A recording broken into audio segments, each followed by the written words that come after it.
You're watching DelmarvaLife, and if you can tell by these balls of clay in the studio space that we're at, let me tell you, we're going to have a whole lot of fun. We are here in Fruitland at Amused Studios, and if you're looking for a way to start a new hobby, maybe make something homemade to give as a gift, this is the perfect place to do it. I'm here with my friend Sarah Halcott. She's the owner of Amused Studios. Thank you for having us. Thank you for joining me today. Yes, absolutely. I'm excited for this. So you call yourself a master potter. Yes. What does that mean? That means that I have over 10 years, over 10,000 hours of experience.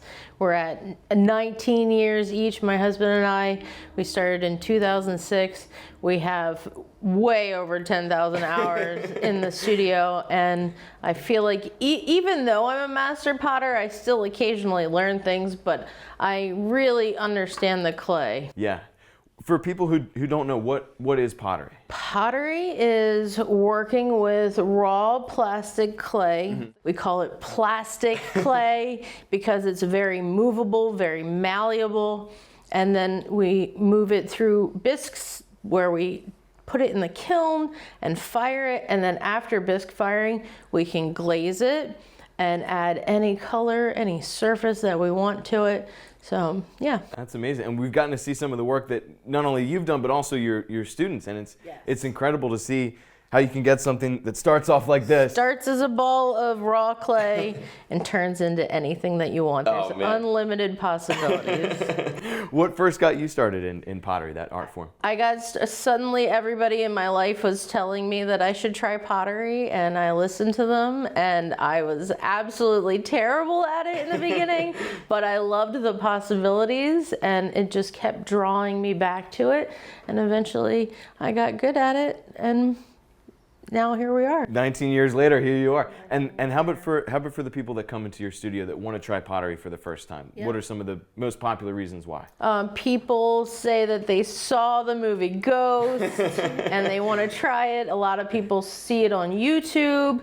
There's also a new show called The Great Pottery Throwdown from Britain that people are starting to be able to have access to, and it's inspiring people to try it on their own. My number one recommendation, though, is don't wait. Mm-hmm. Do it when you can. Yeah. Don't wait for the future. You don't know what's going to happen. Mm-hmm. And you said a lot of people come in that are older and are just starting for the first time. They said, I've always wanted to do this. Yep. And I mean, it's never too late. But never too late, but it's never too early. It's never too early to start, exactly. And what do you tell students that are doing pottery for the first time? What tips do you have?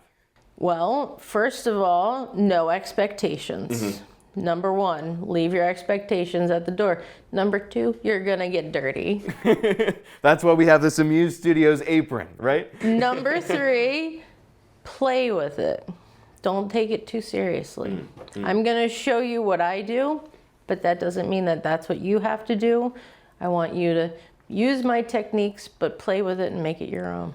Now, you said some people pick it up right away, and you said other people, which might be me, take a little bit of time to get used to, right? It's me. I struggled, but I just kept at it, and eventually I got it. All right. Well, I guess there's only one way to find out, right? As we started off our lesson, Sarah told me that pottery can be a form of art therapy. She said there are ultimate possibilities with what you can do with the clay. It's made from the natural earth, which makes us feel grounded while holding it. Sarah said she would teach me how to make a bowl. It's a great starting project for someone new to pottery.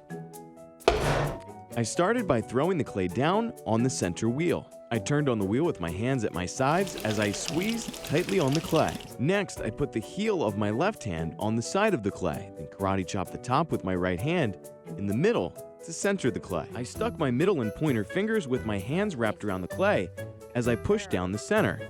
Then I pulled my fingers closer towards my palm. Next, it was time for what Sarah calls inside-outside. I put my palms together with one hand on the inside of the bowl and one hand on the outside. Sarah said it's like imagining my fingers are the needle on a record player, and they have to move along the ridges of the record with those ridges on the sides. I needed to be the needle. The last step was to turn the wheel off and cut the bottom off with my thumbs on the wire and thumbs on the wheel head. Whoop, almost. Sarah was an excellent teacher and helped me become one with the clay. Needless to say, this won't be my last time at Amused Studios. For people who want to sign up for lessons and things like that, how can they do that? We have classes on our website at amusedstudios.com. There are one-day classes, There are workshops, there are sessions that we're going to be putting up again soon. We have kids classes and adult classes. We have a lot of hand building classes with slabs and coils and pinching, where you can free form things, make anything that you can think of. And yeah, we have a lot of things already made, so we have a wide variety of art. Oh my gosh, that's incredible. Let me tell you, I will definitely be back, okay? This won't be the last thing I'm going to be making here, so thank you so much. I really, really appreciate it. And DelmarvaLife, we'll be right back.